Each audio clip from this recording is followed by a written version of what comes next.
All right, so that was the electricity minister. He was speaking in Cape Town. Of course, Eskom today also updating us on the state of our power supply. As expected, it's a grim picture, particularly over winter. We're going to be over 3,000 megawatts short of demand through June, July and August. And the power utility warning, if their interventions do not work, stage 8 load shedding is a very high possibility. That's 13 to 16 hours a day without power. Let's look at what is in place to manage the shortfall, to make sure it doesn't get worse. I'm joined now by energy expert Lungile Mashele. Lungile, thank you so much for joining us. So, first of all, I just want to speak about what Josienzo Ramakgopa said. We know that that car powership deal never came to fruition. They didn't get their environmental clearance. There was also massive concern about this 20-year term. The electricity minister is saying it's inevitable. We're going to need some form of power barge. What are your feelings about that? So it has been inevitable for a number of years now. And if they had taken this decision a whole lot sooner and engaged people effectively, and I'm not referring to the Ministry of Electricity, I'm referring to the DMRE as well as government as a whole, perhaps we would not be in such a worse off situation. When the RFP was released, the risk mitigation IPP, the big thing was around flexibility and dispatchability of power, which is exactly what the power ships provided. These were supposed to have been online some time ago. They're nothing new. We have them all over the African continent, be it in Senegal, in Ghana, even as close as Mozambique. Around the world, they are being used. And in fact, last year, when Germany was facing their energy crisis, they began conversations and negotiations with car power. It is simply a floating power barge, and it provides emergency power. Completely agreed. It does not have to be a 20-year contract. One can look at shorter terms. But we do need the power, but more importantly, we need dispatchable power. Yeah. Okay. So you're saying absolutely the 20-year term was definitely a problem, but we need these power barges. What about the environmental concerns, though? So there are concerns, but the key thing is that they can be mitigated. These have been installed around the world. As I said, all those countries found mitigations. Whether it's onshore or offshore, you find a way to make them work. If you're worried about SOx, NOx, gas emissions, you can look at electrostatic precipitators. You can look at controlling emissions. You can even go as far as looking at the type of fuel that is actually burned, making sure that it's not heavy fuel oil and it's not diesel either, but perhaps you are using gas, which is a lot cleaner. So there are ways that can be found. But the problem is that, for as long as we have an anti-gas lobby in this country or an anti-fossil fuel lobby, they will leave us in the dark while they're happily saying that we do not have emissions, but we'll be in the dark nonetheless. I mean, it's interesting what the minister was saying. He's saying it's not 10 years, 3 to 5 years are terms we can justify. And he's saying no country would sit back and allow the country to get to such extreme levels of power problems without bringing something in like a power barge. Do you know if there is a contract that's already been signed? Is there a contract on the table? Because the last we heard was car powership were kind of trying to revive their chances.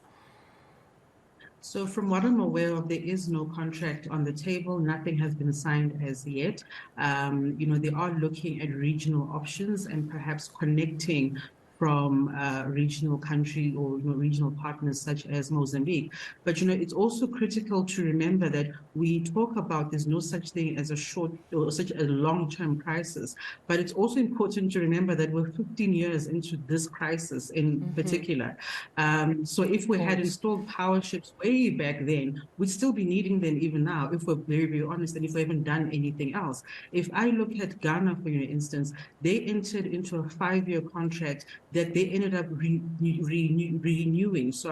and it's going to go for a 10-year contract now. So it's very easy to talk about short-term solutions, but if you're not doing anything else in parallel, they become long-term issues. Yeah, fair enough. Okay, so that's certainly a story to watch for the possibility of a contract on power ships.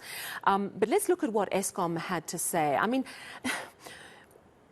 I want to ask, I mean, it's crazy times that after this briefing, we're actually hoping that the cuts stop at stage 6. Who'd have thunk it? But do you think that this briefing was essentially just to soften us up for the likely reality of stage 8 this winter? Or are you actually a bit more hopeful after hearing about their plans today? So I think for myself, I've been anticipating this announcement for quite some time. And as early as beginning of the year, I did say that this winter we should expect higher stages of load shedding. So this was more of a confirmation for me. But more importantly, it was I suppose, scary and eye-opening at the same time that the only solutions they have are internal to Eskom. So they spoke a lot about having to conduct their reliability maintenance. They also spoke about that over time that they're going to have to get the 3 units at Busila back, as well as the 1 unit at Kruger. They also then spoke about trying to reduce the unplanned losses, but they didn't really explain or go into detail how this is going to actually happen. And it's scary in the sense that apart from those plans, we are in trouble as a country. If you look at supply and demand, we currently have supply of about 25 gigawatts like on average, and demand is slowly edging towards 33, 34 gigawatts. That tells us that there's a 9 gigawatt shortfall. That's already stage 9. So this winter, invariably, we will find ourselves in that position. And on a few occasions since February, we have found ourselves at higher stages than stage 6. And really, you know, one of the big parts of today's briefing was appealing to you and me to switch off as much as we can. I mean, Heidi Jacobs made me laugh earlier. She says, well, how can you tell us to switch off electricity when we don't have it for most of the time? But the truth is, I mean, they're saying every little thing you can do, whether it's switching off devices that are in standby mode or turning off your geyser when you don't need it. I mean, that is, obviously, it's a role that South Africans can perhaps play. And we have, you know, we've heard this before, but I'm not sure that, you know, is that a way of laying the groundwork for blaming us if we end up at stage 8? Not really. I think, you know, if we go back to when we started with this crisis in 1998, the very first thing that they went to, or sorry, rather in 2008, the very first thing that they went to was to demand side management. Now, this is the quickest tool you have to reduce your demand and ensure the integrity of the system as a whole. And at the time, we were looking at solar water heaters. And if you recall, there were the people going into people's homes and replacing light bulbs with more energy efficient lights. There were a number of different initiatives, and that program, energy efficiency demand side management, saved over 6,000 megawatts. And they're hoping that by reintroducing that mentality and those things again, we will be able to save. Just to give you a very simple example, if everybody in the country switched off their geyser for the evening peak, let's say from about 5 to about 9 p.m., that would save us 4,000 megawatts. Wow. That is 4 stages of load shedding we do not need to have, just by switching off geysers alone.